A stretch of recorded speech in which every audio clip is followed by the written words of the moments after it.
আগে হাত খুলতে হবে, উপরের হাত নিচের হাতের চাইতে সেরা।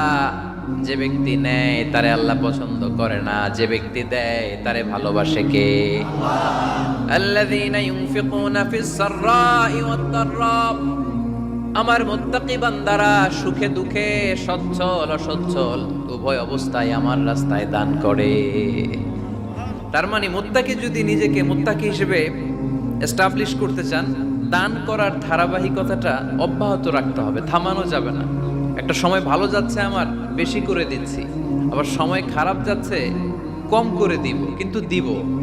দেওয়ার ধারাবাহিকতা থামানো যাবে? কেউ এসে আপনার কাছে চাচ্ছে, এই যে আপনি দিতে পারতেছেন, এই তৌফিকটা দিল কে? প্রাইভেট কারে চড়ে চড়ে আপনি ঘুরে বেড়ান, জ্যামে গাড়ি আটকালে ক্লাসে এসে নক করে, পথবঞ্চিত শিশুরা আহা খেতে পায় না, বৃষ্টিতে ভিজে ভাঙ্গা একটা থালা নিয়ে স্যার 2টা টাকা দেন, অনেকে ধমক দিয়ে তাড়িয়ে দেয়। এই যে আপনি ধমক দিছেন, ওরে প্রাইভেট কারে বসাইতে পারে কে? আপনার হাতে ভাঙ্গা থালা দিয়ে রাজপথে নামায় দিতে পারে কে? এজন্য আল্লাহ বললেন, আমি দেয়ার মালিক, তুমি দাও, তুমি দিলে তোমার হাত আমি ভরে দেব। আল্লাহু আকবার।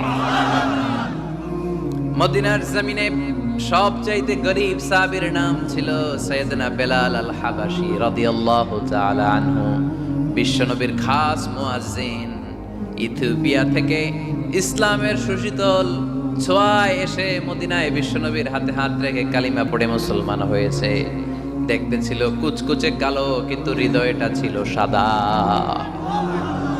মদিনার সবচাইতে গরীব সাহাবী। লজ্জাস্থান ঢাকার মতো একটা লুঙ্গি ছিল, এছাড়া আর কিছু ছিল না। শুধু আমাদের লজ্জাস্থান ঢাকার মতো একটা লুঙ্গি আছে, আর কিছু নাই। এরকম কে কে আছেন? হাত তোলেন। কেউ নাই। তার মানে আল্লাহ আমাদের অনেক দিয়েছে, ঠিক কিনা? মদিনার সবচেয়ে গরীব সাহাবীর নাম বেলাল রাদিয়াল্লাহু তাআলা আনহু। লজ্জাস্থানটা ঢাকার কাপড় ছাড়া তার কিছু ছিল না। ওই বেলাল রাদিয়াল্লাহু তাআলা আনহুকে ডেকে বিশ্বনবী বললেন, আনফিক ইয়া বেলাল, ও বেলাল তুমিও আল্লাহর রাস্তায় দান করো। আনফিক ইয়া বেলাল লা তাখশা মিন যিল আরশি ইকলালা। ও বেলাল, আল্লাহর ধনভাণ্ডারে কমতি নাই, তুমি দান করো, তোমারও বাড়ায়া দিবে কে? যে বেলাল রাদিয়াল্লাহু তাআলা আনহু লুঙ্গিটা পরা ছাড়া আর কোনো সম্পত্তি ছিল না, এই লুঙ্গিটাই সম্পদ, আর কিছু নেই। ওই বেলালকে বিশ্বনবী বলেছেন, দান করো বেলাল, কিপটামি করো না। যে রবের সন্তুষ্টির জন্য তুমি দান করবা, ওই রবের কোনো কমতি নাই, ঘাটতি নাই। গোটা বিশ্বের সবার সব ডিমান্ড পূরণ করে দিল, যার যত চাহিদা সব দিয়ে দিল, আমার আল্লাহর ধনভাণ্ডারের 1 ইঞ্চিও কমবে না।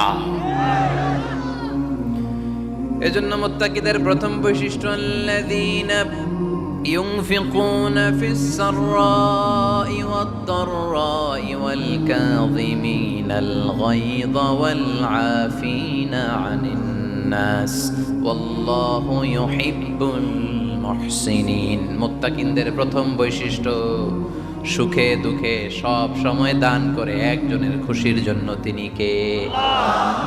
দান করলে যে আল্লাহ বাড়ায় দেয়, বিশ্বাস হয়? বিশ্বাস হয়? বাড়িয়ে দিবে আল্লাহ।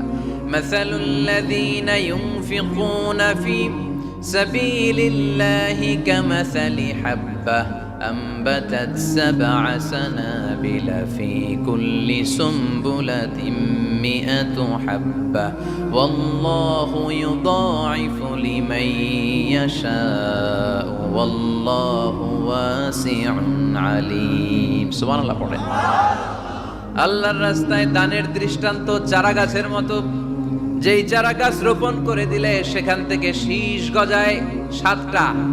ওই 7টা শীষ থেকে, প্রতিটা শীষ থেকে হয় 100 শস্য দানা, মানে 700। আপনি 1 টাকা দান করলে আল্লাহ 7 গুণ, 100 গুণ থেকে 700 গুণ বাড়ায় দিবে। আল্লাহর প্রাচুর্যতার কোনো কমতি নাই, আল্লাহর ভান্ডারে কোনো ঘাটতি নাই, আছে? এজন্য দিতে হবে। কি করতে হবে?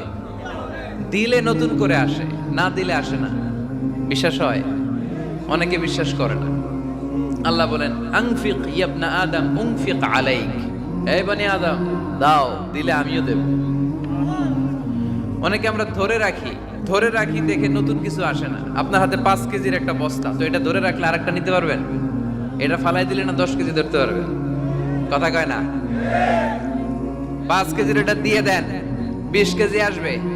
20 কেজির ওইটা দিয়ে দেন, 40 কেজি আসবে। আর 5 কেজি ধরে রাখলে নতুন কিছু আসবে। আনফিক ইয়া ইবনা আদম উনফিক আলাইক, হে বনি আদম দান করো, তুমি দিলে আমি তোমারে দিব। সুবহানাল্লাহ পড়েন। তবে এই দানটা গোপনে হলে ভালো, প্রকাশ্যে দান করলেও আল্লাহ কবুল করে, কিন্তু গোপনে করলে বেশি খুশি হয় কে? গোপন দান। আল্লাহ তাআলার রাগ আর ক্রোধ যদি আপনার উপর থেকে থাকে, গোপন দান আল্লাহর ক্রোধ আর রাগকে কমিয়ে দেয়।